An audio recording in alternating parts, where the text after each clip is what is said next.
नमस्कार, रफ्तार मीडिया में आपका स्वागत है। आपके साथ मैं रीना झा बालियान। खबरों का रुख करेंगे, लेकिन उससे पहले एक नजर डालते हैं इस वक्त की हेडलाइंस पर। उत्तरकाशी टनल में फंसे मजदूरों को बाहर निकालने की कवायद जारी। आपदा प्रबंधन सचिव रंजीत सिन्हा ने किया आश्वस्त, 2 तरीके से रेस्क्यू कर रही टीम।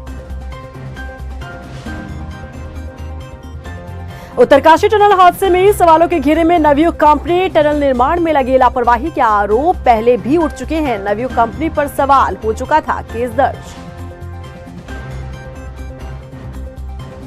धूल लूट मामले में शुरू हुई सियासत, कांग्रेस का प्रदर्शन, बीजेपी ने बताया ड्रामा। एसएसपी की अपील, डकैती मामले में ना करे राजनीति।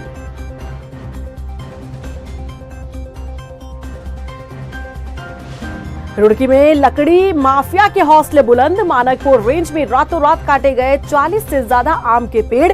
वन और उद्यान विभाग मामले में बना रहा अनजान।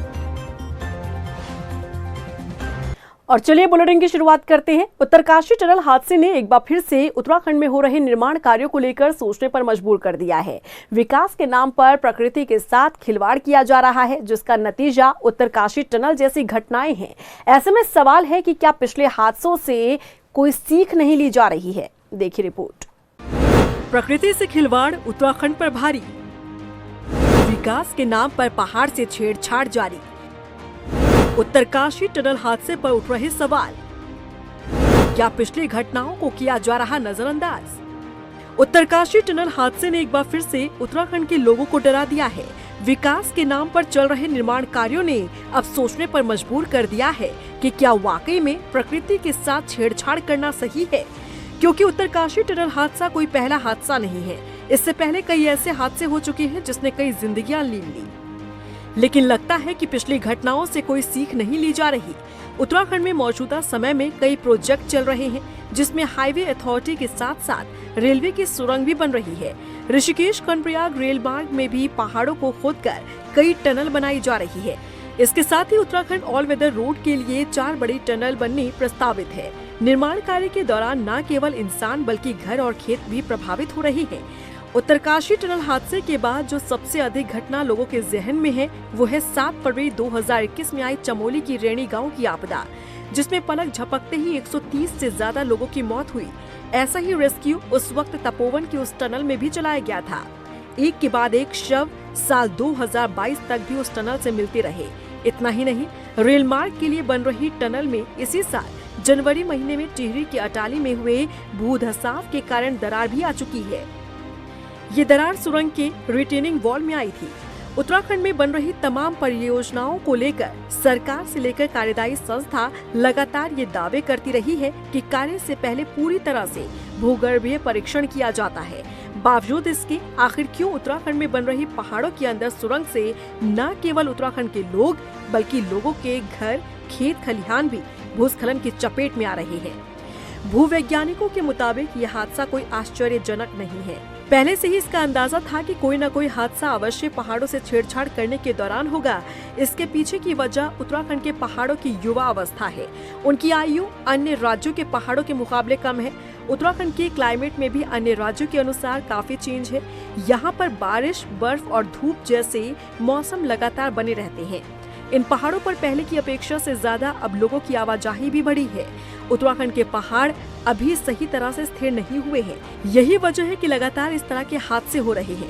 एक्सपर्ट्स का मानना है कि किसी भी निर्माण कार्य को करने से पहले कई तरह के प्लान तैयार किए जाते हैं। कई तरह के उस प्रोजेक्ट पर वर्क किया जाता है, जिसमें ये भी देखा जाता है कि जहाँ इस तरह की टनल बनाई जा रही है, वो जगह उस टनल के अनुरूप है या नहीं।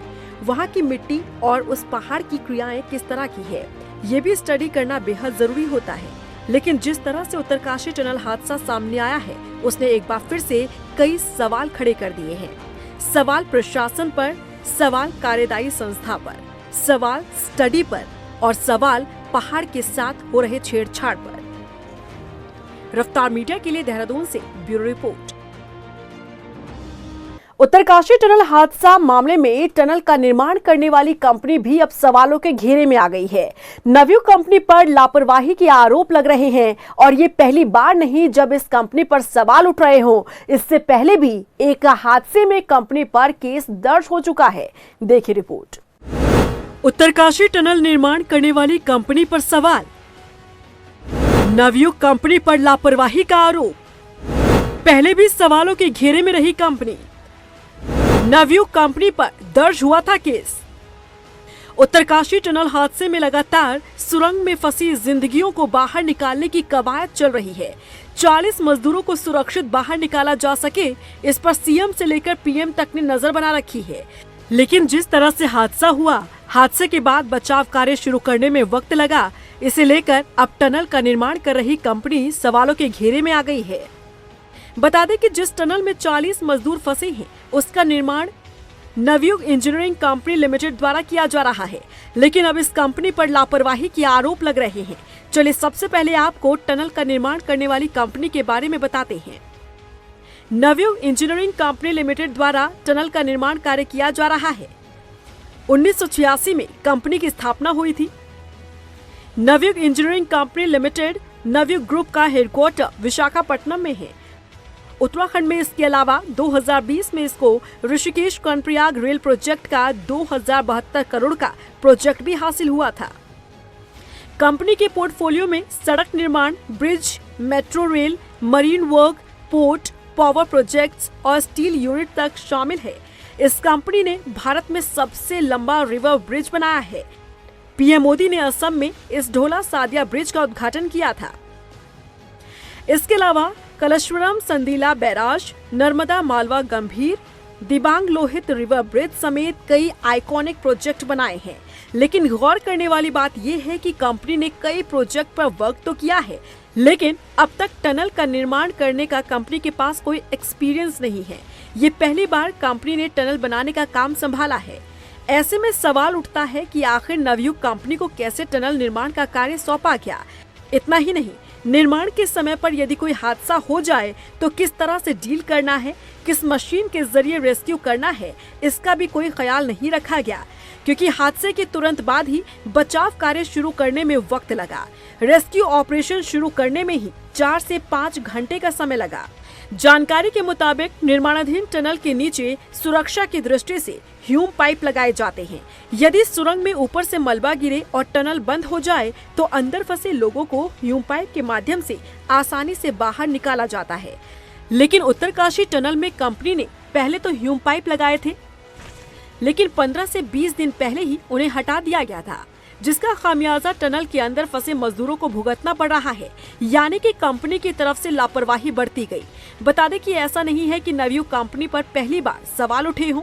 नवयुग कंपनी पर तब भी सवाल उठे थे जब इसी साल अगस्त में महाराष्ट्र के ठाणे में समृद्धि एक्सप्रेस वे निर्माण के तीसरे चरण के दौरान एक हादसा हुआ था। निर्माण के दौरान एक गार्डर गिर गया था, जिसमें 10 श्रमिकों समेत 20 लोगों की मौत हुई थी।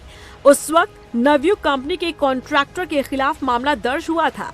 इस हादसे को कई महीने बीत चुके हैं, लेकिन जांच का अब तक कोई नतीजा नहीं निकला और अब उत्तरकाशी टनल हादसे में भी कंपनी सवालों के घेरे में आ गई है। रफ्तार मीडिया के लिए देहरादून से ब्यूरो रिपोर्ट।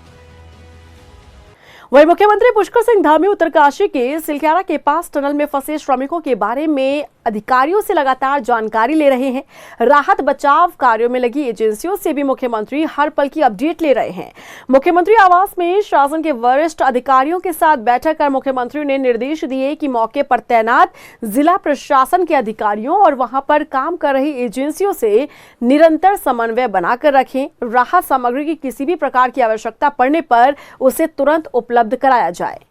वहीं आपदा प्रबंधन सचिव रंजीत सिन्हा टनल में फंसे मजदूरों को सुरक्षित बाहर निकाले जाने का दावा कर रहे हैं। रंजीत सिन्हा ने बताया कि बचाव दल 2 तरीके से रेस्क्यू ऑपरेशन कर रही है। टीम मलबा हटाने के साथ ही मशीन के जरिए पाइप को मलबे के ढेर में ड्रिल कर रही है। उन्होंने उम्मीद जताई है कि देर रात या कल सुबह तक सभी लोगों को सुरक्षित बाहर निकाल लिया जाएगा।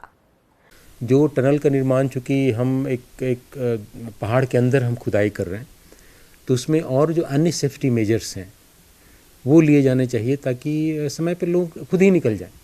इस तरह का, चूँकि अब इतना मलबा आ गया है, उसको हटाना है और ऊपर का जो रूफ है टनल का वो लूज़ है, तो उसमें समय लगना बिल्कुल समय लगेगा। तो उसमें हम कोशिश कर रहे हैं कि कम से कम समय लगे और अच्छी बात यह है कि हाँ सारे लोग सुरक्षित हैं। उत्तराखंड कांग्रेस राज्य की कानून व्यवस्था को लेकर एक बार फिर से मुखर नजर आ रही है। दरअसल राज्य स्थापना दिवस के मौके पर जब राष्ट्रपति द्रौपदी मुर्मू राजधानी देहरादून में मौजूद थी, उसी दौरान देहरादून के राजपुर रोड पर रिलायंस ज्वेलरी शोरूम में डकैती हो गई, जिस पर कांग्रेस राज्य की कानून व्यवस्था को लेकर सरकार को घेर रही है। उधर बीजेपी कांग्रेस के प्रदर्शन को बेवजह की राजनीति बता रही है। बता दें कि घटना को 5 दिन बीत जाने के बाद भी आरोपी पुलिस गिरफ्त से दूर है। वहीं देहरादून एसएसपी अजय सिंह ने डकैती मामले में राजनेताओं से राजनीति नहीं करने की अपील की है। देखिए, पूरे प्रदेश में जो कानून व्यवस्था है बिगड़ चुकी है। रोज दिन दिहाड़े कोई ना कोई घटनाएं घट रही हैं, कहीं लूट हो रही है, कहीं बलात्कार हो रहे हैं, कहीं महिलाओं पर शोषण हो रहा है, कहीं डकैतियां हो रही हैं और सरकार मौन बैठी हुई है। सरकार की आंखों से पट्टी के हटाने के लिए हम लोग आज गांधी जी की मूर्ति के नीचे बैठे हैं कि ये देखें कि क्या हो रहा है। अपराधियों के खिलाफ शिकंजा इनको कसना चाहिए, लेकिन वो ये लोग नाकामयाब साबित हो रहे हैं। दिन ब दिन कानून व्यवस्था बिगड़ती जा रही है और इसके लिए 5 दिन हो चुके हैं। राजधानी देहरादून में जो 9 तारीख को स्थापना दिवस वाले दिन डकैती हुई थी, आज तक उसका खुलासा नहीं हुआ है। उत्तराखंड राज्य एक ऐसा राज्य है जिस राज्य के अंदर मैं कह सकता हूं कि देश के अंदर सबसे ज़्यादा कम अपराध हैं और ये राज्य, और इसका श्रेय जाता है भारतीय जनता पार्टी की सरकार को। पूरी स्थिति नियंत्रण में है, पूरे राज्य के अंदर अमन चैन है। एक आध घटनाओं को अगर हम देख लेते हैं तो मुझे लगता है कि जल्दबाजी होगी कांग्रेस की इसे राजनीतिक मुद्दा बनाना। निश्चित रूप से पुलिस गहराई से छानबीन कर रही है। उधर गढ़वाल लोकसभा सीट के लिए कांग्रेस नेता और पूर्व आईएएस सुंदरलाल मुयाल अपनी दावेदारी पेश उन्होंने की है। मुयाल का कहना है कि अगर उन्हें लोकसभा चुनाव लड़ने का मौका दिया जाता है तो वो जरूर गढ़वाल लोकसभा सीट पर कांग्रेस का परचम लहराएंगे।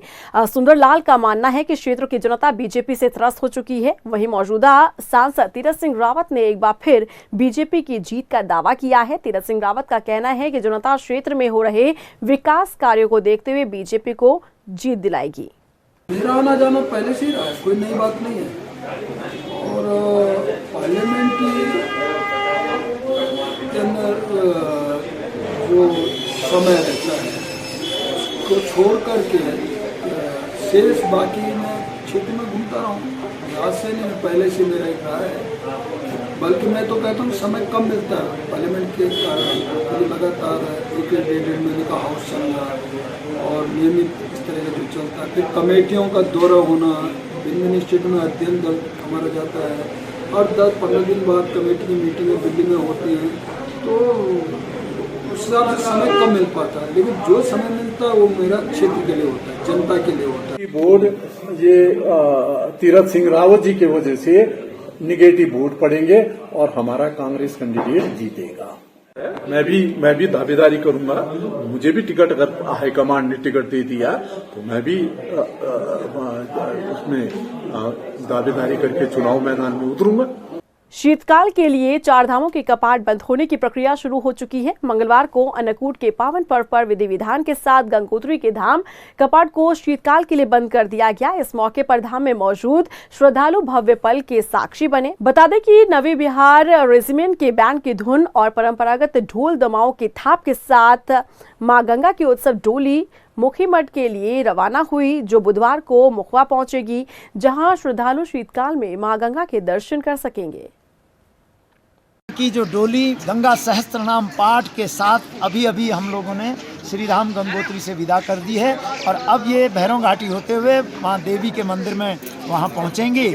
तदुपरांत कल जो है माँ गंगा मायके में पहुँच जाएगी, जहाँ पर कि लोग सभी आंखें बिछा के बैठे हुए हैं, सारी जनता, सारा क्षेत्र, और माँ गंगा के दर्शन अब श्री मुखीमठ धाम मुखबा में उपलब्ध रहेंगे। बोलिए गंगा मैया की जय। मैं विश्व प्रसिद्ध धाम गंगोत्री में हूँ और मंदिर प्रांगण में यहाँ पर जो है माँ भगवती गंगा के जो है शीतकालीन प्रवास के लिए जो यहाँ पर पट बंद होते हैं 11:47 पर शुभ मुहूर्त के शुभ उपलक्ष्य पर यहाँ पर पंडा जो हमारे मंदिर समिति के सचिव या फिर गंगोत्री विधायक के जो सुरेश चौहान जी है उनके द्वारा यहाँ पर जो है माँ भगवती गंगा के जो पट यहाँ पर बंद कर दिए गए हैं और माँ भगवती गंगा की जो उत्सव डोली है उसको शीतकालीन जो वहाँ पर माँ भगवती की जो मूर्ति है जिसकी पूजा अर्चना की जाती है, ठीक उसी तर्ज पर जैसे कि यहाँ पर गंगोत्री मंदिर में जो है ग्रीष्मकालीन के लिए यहाँ पर दर्शनार्थी दर्शन करने के लिए आते हैं, ठीक उसी प्रकार से मुखबा में मुखी मठ अगर कहा जाए तो गंगोत्री यानी गंगा का मायका है, वहाँ पर भी जो है दर्शन के लिए वहाँ पे दर्शनार्थी आ सकते हैं। और यहाँ पर जो है पूरा मेरे पीछे यहाँ पे आप देख सकते हो कि जो मंदिर है, क्योंकि वहाँ पर जिस प्रकार से पूरा सीज किया गया है, और सबसे बड़ी बात यह है कि वहाँ पर अखंड दीपक अविरल जलता है, और जब यहाँ पर जो है पट खुलने की जब टाइमिंग आता है तो दीपक वैसे ही जला रहता है जैसे क्या कि पट बंद होने पर उसको जो है जलाया जाता है। और देखना ये होगा कि अगर किसी प्रकार के अगर कोई दर्शनार्थी अगर आते हैं तो इस पर जो 6 महीने की जो यात्रा होती है वो मुखी मठ यानी गंगा गंगोत्री के जो है माई का मुखी मठ में वहाँ पर जो है दर्शनार्थी कर सकते हैं। अपने सहयोगी के साथ मैं पृथ्वी नैथानी, गंगोत्री रफ्तार मीडिया। उधर रुड़की में लकड़ी माफिया के हौसले कितने बुलंद हैं, इसका अंदाजा सोमवार रात हुई घटना से लगाया जा सकता है। आपको बता दें कि लकड़ी माफिया ने रुड़की के मानकपुर रेंज में मौजूद 40 से ज्यादा आम के प्रतिबंधित पेड़ों पर रातों रात आरी चला दी, जिसकी भनक ना तो वन विभाग को लगी और ना ही उद्यान विभाग को। घटनास्थल पर जब मीडिया कर्मी पहुंचे तब उद्यान विभाग को घटना की जानकारी मिली। अब अधिकारी आरोपियों पर कार्रवाई की बात कर अपनी सफाई पेश कर रहे हैं।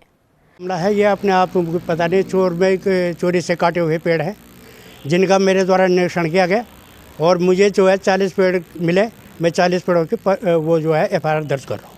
और इसी के साथ फिलहाल इस बुलेटिन में बस इतना ही, लेकिन चलते चलते एक नजर डालते हैं इस वक्त की हेडलाइंस पर। उत्तरकाशी टनल में फंसे मजदूरों को बाहर निकालने की कवायद जारी। आपदा प्रबंधन सचिव रंजीत सिन्हा ने किया आश्वस्त, 2 तरीके से रेस्क्यू कर रही टीम। उत्तरकाशी टनल हादसे में सवालों के घेरे में नवयुग कंपनी, टनल निर्माण में लगी लापरवाही के आरोप पहले भी उठ चुके हैं। नवयुग कंपनी पर सवाल, हो चुका था केस दर्ज। धून लूट मामले में शुरू हुई सियासत, कांग्रेस का प्रदर्शन, बीजेपी ने बताया ड्रामा। SSP की अपील, डकैती मामले में ना करे राजनीति।